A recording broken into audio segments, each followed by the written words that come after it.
आदरणीय एकनाथभाई शिंदे यांच्याच पक्षाचे आमदार, आमच्या हिंगोली जिल्ह्याचे ढाणेवाग कळमनुरी मतदारसंघाचे आमदार आदरणीय संतोषदादा बांगर. काय बोलावं महाराज त्या माणसाबद्दल, काय बोलावं.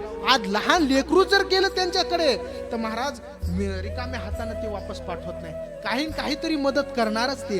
गोरगरीब गेले कोण्या महाराज आतापर्यंत रेकॉर्ड आहे, एक सुद्धा माणूस जो मदत मागायला गेला ना, एक सुद्धा माणूस रिकाम्या हाताने वापस आला नाही. हे वैशिष्ट्य आहे, हे वैशिष्ट्य आहे. अरे गोरगरीब कोणाही महाराज, कोणावर दवाखान्याचं संकट आलं, कोणावर कोणतंही संकट आलं तर त्या संकटामधून काढण्याचं काम हे ते संतोषदादा बांगर करत असतात. ऐका, शेतकऱ्यावर संकट आलं तर शेतकऱ्याचं संकट निवारण करण्याचं काम आदरणीय संतोषदादा बांगर करत असतात.